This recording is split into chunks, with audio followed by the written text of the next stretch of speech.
Entrai pela porta estreita, porque larga é a porta e espaçoso o caminho que conduz à perdição, e muitos são os que entram por ela.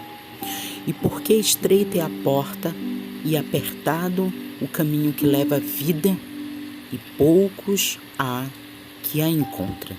Mateus, capítulo 7, versículos 13 e 14. Olá, tudo bem? O caminho estreito vem antes de tudo.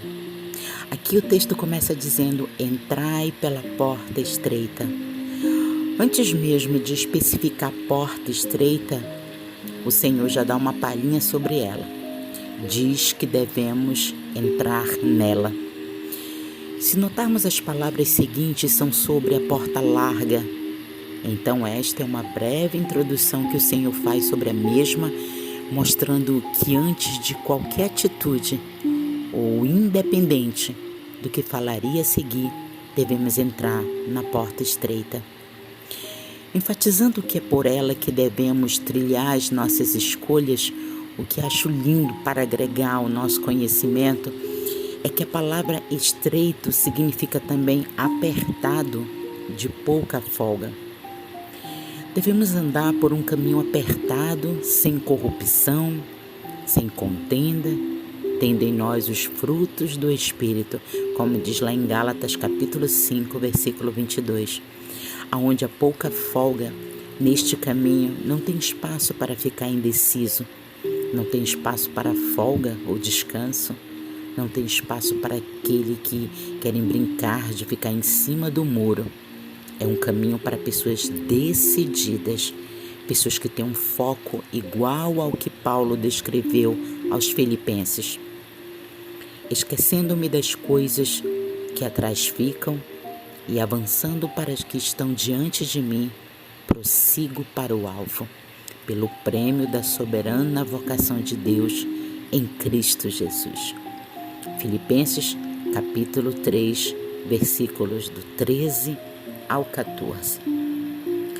Esse caminho é para aqueles que vão ao encontro do prêmio em Cristo Jesus, e não como muitos pensam, interpretando errado essa passagem. Jesus continua a passagem sobre os caminhos dizendo: porque larga é a porta e espaçoso o caminho que conduz à perdição, e muitos são os que entram por ela. Depois da breve fala sobre a porta estreita, nos mostra o outro lado da moeda, falando da porta larga e nos dando algumas descrições sobre a mesma. Diz que o caminho dela é espaçoso, de forma fácil, dá para entender que este caminho é o que conduz aos deleites da vida, onde estão aqueles que não se preocupam em caminhar na vontade de Deus. Quantos não estão entrando nessa porta? O próprio Jesus nos diz que muitos entram por ela e mesmo assim não percebem. O caminho atrativo e pecaminoso que, como um leão com fome, tem tragado diversas pessoas. O provérbio já nos diz algo relacionado. Há caminho que ao homem parece direito, mas o fim dele são os caminhos da morte. Provérbios capítulo 14, versículo 12. Tem caminho em nossas vidas que chegamos a achar que é caminho direito, pensamos que estamos certos, mas no fim não é bem assim, mas é um caminho de morte. Por isso, devemos ter a palavra em nosso coração, pois assim venceremos o maligno. Isto não vale só para os ímpios que estão se perecendo, acumulando pecado sobre pecado, mas para nós cristãos também.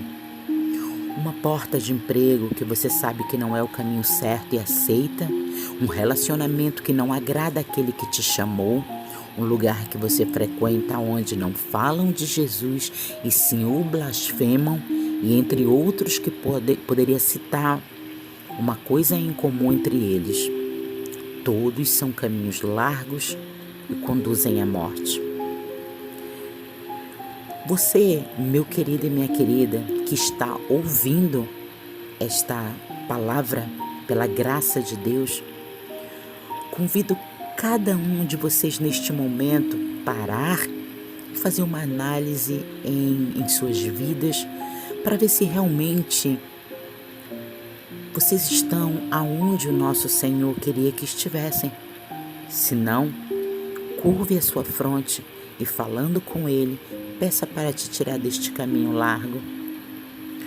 O que me chama a atenção é que todos nós que cremos no Senhor, devemos levantar-nos e buscar essas pessoas que estão com os olhos fechados, caminhando em lugares infrutíferos. Cabe a nós, que temos o poderoso Evangelho de Jesus que restaura e cura, apresentá-lo para quem está perdido.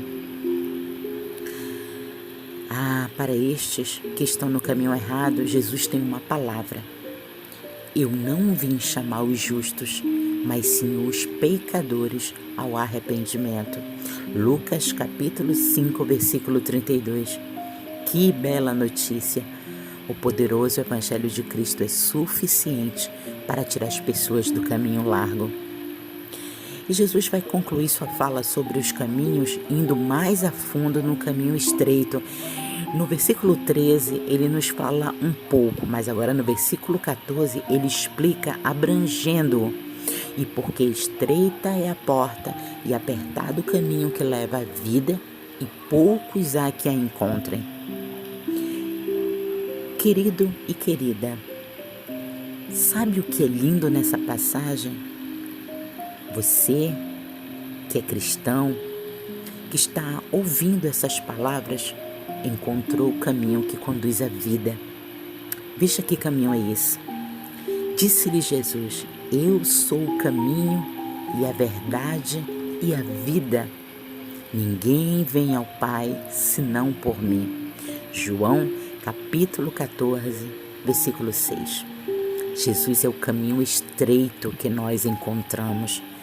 Pode estar difícil, complicado ou até querendo desistir, mas Cristo é esse caminho ao qual no final, quando o encontrarmos, vai revelar-se a nós, igual fez com Estevão, estando de pé à destra de Deus. Você pode conferir lá em Atos, capítulo 7, versículo 56, com braços abertos, cumprindo o que está escrito em Mateus, capítulo 25, versículo 31 e 34. E quando o Filho do Homem vier em sua glória, e todos os santos anjos com ele, então se assentará no trono da sua glória, e todas as nações serão reunidas diante dele, e apartará uns dos outros, como o pastor aparta dos bodes as ovelhas. E porá as ovelhas à sua direita, mas os bodes à esquerda. Então dirá o rei aos que estiverem à sua direita: vinde, benditos de meu Pai, possuí por herança o reino que vos está preparado desde a fundação do mundo. Ele tem uma fiel recompensa para as nossas vidas. Infelizmente, o próprio versículo nos diz que há poucos que encontram tal caminho estreito, essa recompensa. Muitos estão presos em caminhos largos e o estreito rejeitando, não querendo carregar a cruz, igual diz Lucas 9, 23, mas buscando saborear o que a terra oferece e o pecado assina. Para melhor entender sobre esse caminho estreito, vamos analisar Hebreus capítulo 13, versículo do 13 a 14. Saiamos, pois, a ele fora do arraial, levando o seu vitupério, porque não temos aqui cidade permanente, mas buscamos a futura. Essa passagem em Hebreus está relacionada com o assunto que nós estamos falando. Na era antes de Cristo, toda vez que Jerusalém pecava, o sumo sacerdote tinha que oferecer um novilho diante de Deus para poder cobrir o pecado deles. E hoje, Jesus, ele já pagou o preço lá na cruz pela sua vida. Amém? Graças a Deus. Compartilhe esse vídeo, esse áudio. Não deixa ele guardado. Quem sabe existe alguém necessitando de uma palavra de vida. Amém e amém. Graças a Deus.